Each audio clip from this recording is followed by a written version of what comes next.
Hello, this is Chef John from foodwishes.com with Pastrami-Spiced duck breast Reuben. That's right, finally a solution to that age-old dilemma. What should we have for dinner? Reuben sandwiches or duck breast? Because now, thanks to your old friend Chef John, you can have both on the same plate. And by the way, I'm a duck breast fanatic, and I've had it at least 1,000 different ways. And this is right up there with the most delicious versions I've ever enjoyed. So let's go ahead and get started, and for that, we're going to need some duck breasts. So I have 2 boneless breasts here. Obviously, the skin is on, which is the only way this is going to work. And what we want to do before we give these the old pastrami spice rub is score that skin with a sharp knife. All right, so we're going to make some cuts across like this. We're just going through the skin and fat. We are not going all the way through to the meat. Do not cut into the meat. And then we'll turn the knife and go across the other way. So we'll go ahead and score the skin on both of those breasts, at which point we can go ahead and start our pastrami spice rub. So in a mixing bowl, we're going to put a little bit of vegetable oil, to which we're going to add a whole bunch of freshly ground black pepper, some coriander. We're also going to put in some smoked paprika. Pastrami is a smoked meat, and since we're not going to smoke this, I want a little bit of smokiness from the paprika. We're also going to add some kosher salt, but not too much. We're going to salt these breasts later. We're also going to sneak in a little shake of cayenne. And last but not least, some dry mustard. And at that point, let's take a whisk and mix this up. And I could tell almost as soon as I started mixing, I did not have enough oil. All right, what we're looking for here is a wet rub, not a damp rub. So I am going to drizzle in a little more oil at this point. So you can play that by ear. But we do want the consistency wet enough so it will easily coat those breasts. And when that's set, let's go ahead and transfer our duck breasts in and coat them thoroughly. Make sure they're coated everywhere, especially in those little cuts we made in the skin. And by the way, I'm using tongs so I don't have to wash my hands to use the camera. But if you're doing this at home, it's actually going to work better if you use your fingers to rub those breasts. Okay? And once we're done with that, we're going to go ahead and throw a piece of plastic on there. And then we're going to go ahead and transfer that into the refrigerator for at least 8 hours, minimum. But much better if this goes overnight. So I pop mine in the fridge for 12 hours, at which point we're going to pull it out and get it ready for the pan, which means basically rub off all the excess wet rub. And don't worry, there's still going to be a ton of spice attached to those breasts. And then as I may have mentioned earlier, we are going to give these a little bit of salt before they hit the pan. A little bit, both sides.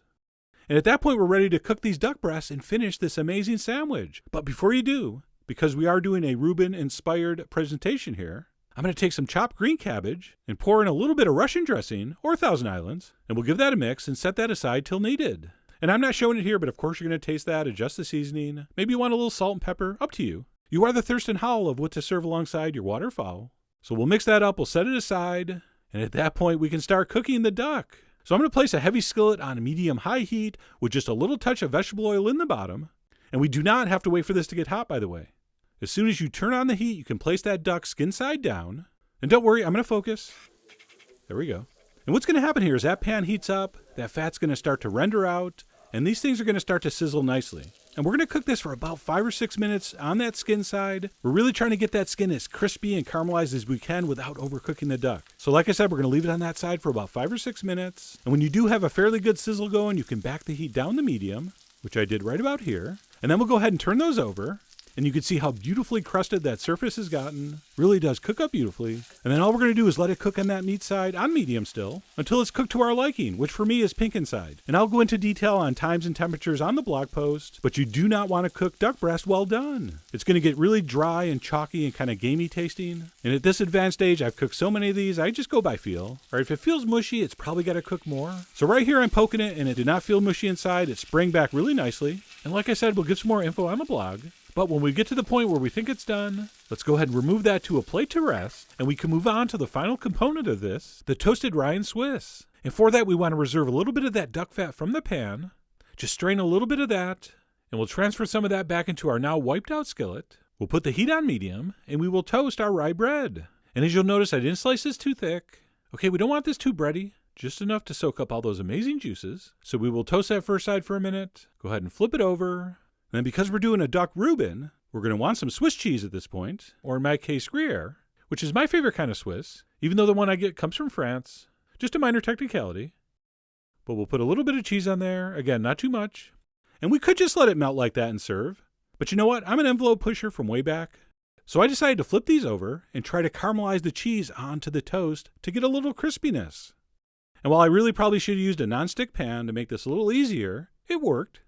I got them flipped over, and as you're about to hear, mission accomplished. Oh yeah. Crispy caramelized cheese always trumps just plain old melted cheese. So that's looking good. We'll remove that from the pan. And since that probably took about 5 minutes, by this time your duck should be perfectly rested and ready to slice. So let's go ahead and slice that down into 5 or 6 pieces. And as we do, you're going to see, because we did not overcook this, we're going to have perfectly juicy meat, and it's got that perfect pinkish color I'm looking for. So for me, this is just absolutely spot on. And once that duck's sliced, we'll go ahead and transfer that onto our Gruyere crusted rye toast, and we'll set that next to our slaw. Maybe a little bit of chive for the pictures. I'm also going to give it a little drizzle of mustard dressing. That's just Dijon oil and vinegar. The recipe will be on the blog. And then last but not least, I wanted to warm up the appearance. Just a little extra dusting of paprika. Okay, fine, it was cayenne. And that pastrami-spiced duck breast Reuben is done.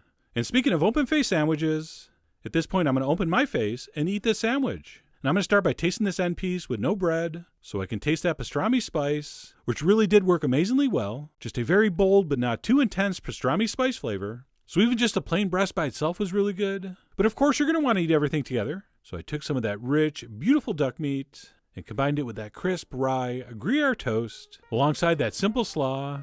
You have something that's very, very Reuben-esque. So to summarize, this was absolutely stunning. And I know it's a little pricey, but I'm really not sure why duck breast isn't more popular. It is just such an unbelievably delicious piece of meat. I mean, if you've never had it before and you're looking at the screen thinking, that looks like a piece of steak to me, it really is very similar, and quite possibly even better. So I really do hope you give this a try. Head over to foodwishes.com for all the ingredient amounts and more info, as usual. And as always, enjoy.